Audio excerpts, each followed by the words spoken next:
गाना पड़ेगा। भाई ये तो संविधान के खिलाफ है, सुप्रीम कोर्ट के जजमेंट के खिलाफ है। अगर वंदे मातरम मैडम कौमियत का मियार है तो फिर सवाल ये है कि हसरत मोहानी की कौमियत क्या थी जिसने इनकलाब जिंदाबाद का नारा दिया? अगर यूसुफ मेहर अली ने quit India Simon go back का नारा दिया तो उसकी कौमियत क्या थी? अगर हैदराबाद से मौलवी अलाउद्दीन जो मक्का मस्जिद का पहला मुजरिम है काला पानी में, और तूबेबाज खान जो मारकर लाश को लटका दिया गया था हैदराबाद में 8 दिन तक, उसकी कौमियत क्या थी? अगर इनायतुल्लाह काफी जो जिहाद का फतवा अंग्रेजों के खिलाफ दिया मुरादाबाद में, जब उनको 2 दिन में फांसी की सजा दी गई, और जब फांसी की सजा के ओर जा रहे हैं तो इनायतुल्लाह मौलाना काफी की जबान पर क्या था? वो रसूलुल्लाह हमारे प्रॉफिट की नात पढ़ रहे थे। क्या पढ़ रहे थे? कोई गुल बाकी रहेगा ना चमन रह जाएगा, पर रसूलुल्लाह का दीन हसन रह जाएगा। तो उनकी कौमियत क्या थी? माल्टा की जेल में महमूदुल हसन, हुसैन अहमद मदनी 6 महीने माल्टा की जेल की ग्राउंड में पड़े रहे, उनकी कौमियत क्या थी? अल्लामा फजले खैराबादी का वो सेल काला पानी का पुकार पुकार कर इनसे पूछ रहा है, जो वहीं पर मर गए, खबर वहां पर है, बताओ मेरी कौमियत क्या थी? मैडम, मैं एक मुसलमान हूं, मैं इस्लाम को मानने वाला बावकार इंसान हूं, और मेरे मजहब की बुनियादी तालीम तौहीद है, ला इलाहा इल्लल्लाह, नहीं है कोई खुदा सिवा अल्लाह के। और कुरान में अल्लाह क्या बोल रहा? इय्याका नाबुदु इय्याका नस्तईन, तुम मेरी इबादत करो, मुझे मानो। मुझे कहां से मिल रहा? आर्टिकल 25 से मिल रहा है। मुझे कहां से मिल रहा है? Liberty of thought, expression, belief, faith and worship से मिल रहा है। तो इसको जोड़ना, ये बहुत बहुत शुक्रिया आपका कि आपने एक अहम मौजू पर मुझे बोलने का मौका इनायत फरमाया। और बड़े अफसोस की बात है कि बड़ी धूमधाम से हुकूमत की तरफ से इस बात को रखा गया, मगर 30 से ज़्यादा MP यहाँ पर मौजूद नहीं है। मैडम, पहले तो मैं वज़ीर आज़म की इस बात की मजम्मत करता हूँ और उनको बताना चाहूँगा कि जिना के बारे में उन्होंने जो कहा था, हम तो जिना के सख्त मुखालिफ है, इसलिए भारत को अपना वतन माने, मगर 42 में आपके प्यारे वीर और जिना की पार्टी ने नॉर्थ वेस्ट फ्रंटियर, सिंध और बंगाल में मिलकर हुकूमत चलाई, और उस हुकूमत ने 1.5 लाख हिंदू और मुसलमानों को अंग्रेजों की फौज में शामिल कराया ताकि वो लड़े। तो किसी शायर ने अच्छा कहा था वजीर आजम के बारे में कि फरेब देकर जमाने को पारसा ना बनिए, इन्हें कहो कि वो बंदा बने खुदा ना बने, अमीर शहर यही चाहता या हजरत कि हमारी चीख गले में रहे सदा ना बने। दूसरी बात मैडम, हमारे वजीर दिफा जनाब राजनाथ सिंह साहब ने बड़ा ही अजीब व गरीब और तकलीफ दे बात कही उम्मुल मोमिनीन के बारे में और उम्मुल किताब के बारे में। उम्मुल मोमिनीन उनको कहते हैं जो हमारे प्रॉफिट मोहम्मद सल्लल्लाहु अलैहि वसल्लम की वाइफ हैं, वो हम तमाम मुसलमानों की माँ, हम उनको तस्वुर करते हैं, मगर हम उनकी इबादत नहीं करते, हम अपनी माँ की इबादत नहीं करते। उम्मुल किताब कुरान है, हम कुरान की इबादत नहीं करते, कुरान अल्लाह का बिजावा कलाम है। तो उसके बारे में भी शायर ने अच्छा कहा कि खबर नहीं जिन्हें अपने दीन व मजहब की, हमें वो दीन का मतलब सिखाने निकले हैं। अहम बात यह है कि मैडम, हमारे मुल्क का आइन का इस लफ्ज से आगाज होता है, वी द पीपल। इसका आगाज भारत माता के नाम से नहीं होता है।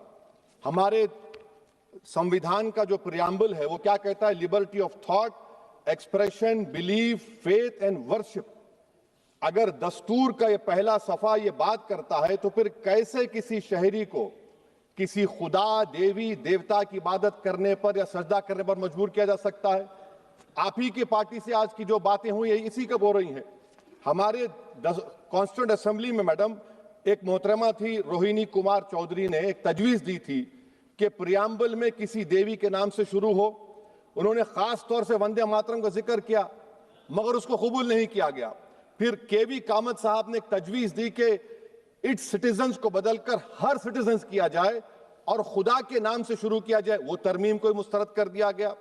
हमारे संविधान का उसूल यह है कि भारत क्या है, उसकी अवाम है, अवामी कानून की मुसन्निफ है, अवाम मर्जी से सबसे बालातर है, अवामी हाकिम है। मुल्क किसी खुदा, देवी, देवता, मजहबी इलामत के नाम से नहीं चलता, ना मुल्क किसी एक मजहब की मिल्कियत है। इसीलिए बाबा साहब अम्बेडकर ने क्या कहा था? उन्होंने मदर इंडिया के नजरिए को मुस्तरद किया। बाबा साहब ने एक नई इस्तिलाह वजह कर दी और कहा कि भैक्षित भारत, ये बाबा साहब अम्बेडकर ने कहा। अब मैडम, अगर मजहबी आजादी इस आइन का बुनियादी उसूल है तो सवाल ये पैदा होता है कि उस वक्त हमारे जो कॉन्स्टिट्यूंट असेंबली के प्रेसिडेंट थे जनाब राजेंद्र प्रसाद साहब ने किस बुनियाद पर वंदे मातरम को कौमी तराना करार दिया? ना तो कोई सेक्यूर रेजोल्यूशन है इसके बारे में। मैडम, मैं आपको बताना चाहूंगा कि जुडिशरी क्या कहती है।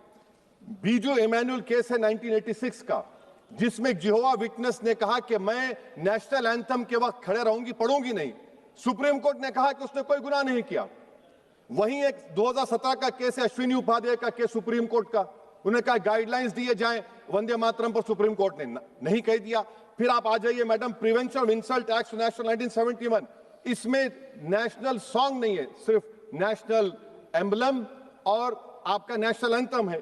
फिर आप आ जाइए 40th अमेंडमेंट आर्टिकल 51A 76 में पास हुआ, उसमें भी इसका कोई जिक्र नहीं है। मैडम मैं आपके सामने बताना चाहूंगा कि हमारा भारत एक इसका मजमुआ क्या है, इसमें हिंदू है, मुसलमान है, सिख है, ईसाई है, जैन है, एथिस्ट है, मेहनतकश है, किसान, गरीब, मजलूम और दलित है।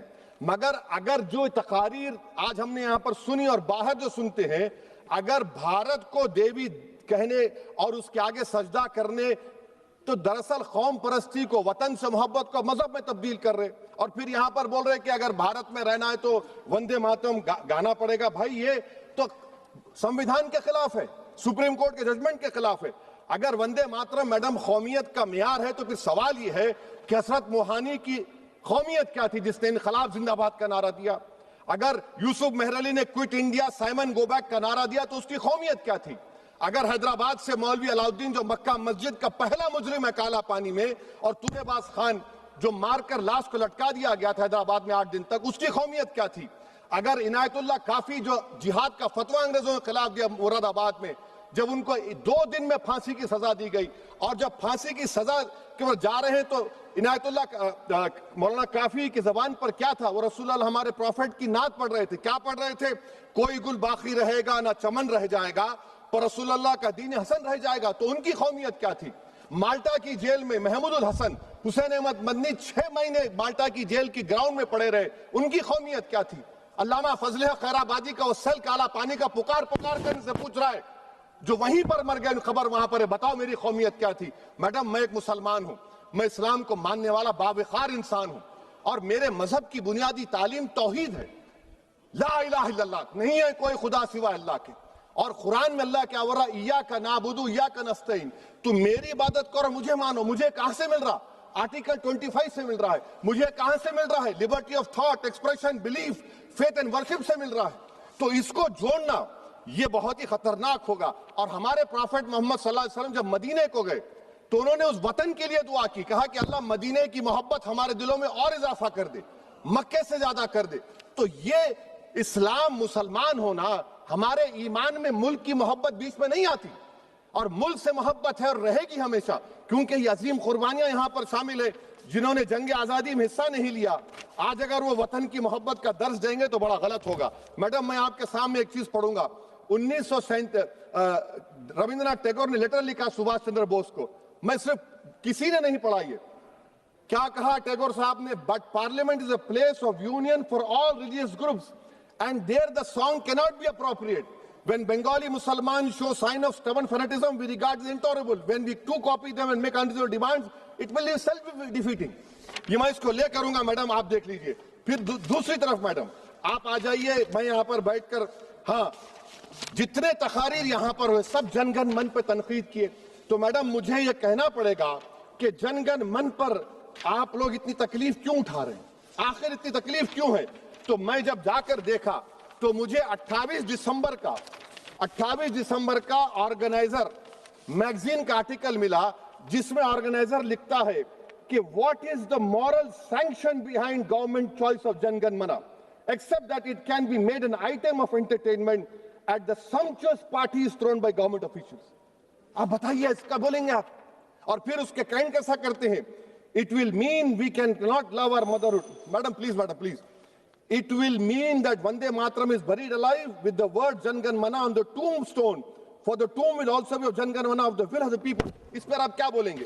मैडम मैं आपको ये बताना चाह रहा हूं कि वतन की मोहब्बत हमारे लिए बहुत अहम है, मगर ये बताइए हमको कि अभी मैडम यहां पर आनंद मठ के बारे में बहुत कुछ कहा गया।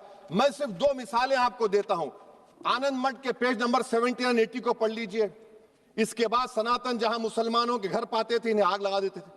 आप पेज नंबर 98 पढ़िए। हमें सिर्फ इन मुसलमानों को जड़ से खत्म करना है क्योंकि खुदा के दुश्मन बन चुके हैं। फिर आप पेज नंबर 115-16 दीजिए। फिर मुख्तलिफ इलाकों में मुसलमानों को सदा देने के लिए भेजे जाते, जहां मुसलमान आबादी नजर आती जला दिया जाता। फिर आप देख लीजिए मैडम, सफे नंबर 120 पेज 120, बंकिम लिखते हैं कि सनातियों को मालूम नहीं था कि अंग्रेज हिंदुस्तान को निजात दिलाने वाले हैं। ये आप क्यों कर रहे हैं? अब आप मैडम, मैं आपको पेपर्स दे कर दूंगा। मैडम, भारत में हमारी आजादी इसलिए आई और बरकरार रही कि हमने मुल्क और मजहब को एक चीज नहीं बनाया। हमने ऐलान किया कि हमारी मुल्क मुख्तलिफ तबकात मज़ाहिब पर मुश्तमिल है। हमारे मुश्तरका तकदीर हमारी कौमियत का सरचश्मा है। यह खास जबान, सखावत, मजहब नहीं है। अगर वंदे मातरम का मतन कौम और मजहब को एक बना देता है, अगर हम इसे टेस्ट बनाते हैं वफादारी का, तो फिर मान लीजिए कि यह गांधी, अंबेडकर, टैगोर, बोस और लाखों आजादी के सिपाहियों की सोच को छोड़कर गोडसे की सोच की हिंदू कौमी परस्ताना, मैडम खत्म कर रहा हूं, हिंदू कौम परस्ताना को अख्तियार करेंगे। मुझे वतन से बेइंतहा मोहब्बत है मैडम, और इंशाल्लाह हमेशा रहेगी। मगर बावजूद इसके कि मेरी मस्जिद, मेरी इबादतगाह, मेरे कपड़े, मेरे कारोबार पर हमले होते, मगर मैं फिर भी कहता हूं कि वतन मेरा, हर वतन को हम छोड़कर नहीं जाएंगे। मगर हुब्बुल वतनी का क्या मुतालबा है?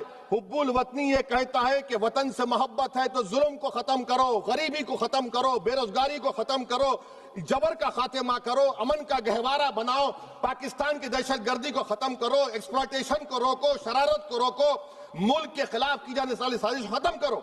मैडम, भारत एक चमन है जहां पर हर फूल को खिलना चाहिए, और अगर कोई इस फूल के, अगर पूरे फूल खिलेंगे तो उसकी खुशबू से ये वतन मौतर होगा। मगर अगर इस चमन का माली ये कहेगा कि एक ही फूल खिलेगा, तो मैं जिम्मेदारी के साथ कह रहा हूं, अगर एक ही फूल खिलेगा तो वो सहरा बन जाएगा और माली माली नहीं रहेगा, वो जल्लाद कहलाएगा। तो इसीलिए मैडम, हम उम्मीद करते हैं कि हुकूमत इस पर जोर जबर ना करे।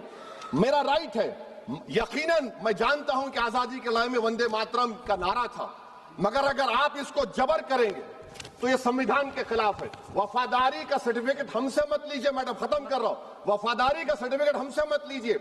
आपके बुजुर्गों के कोई एक किताब में लिख के क्या लिखा है बता दीजिए, कहां पर क्या लिखा हुआ है।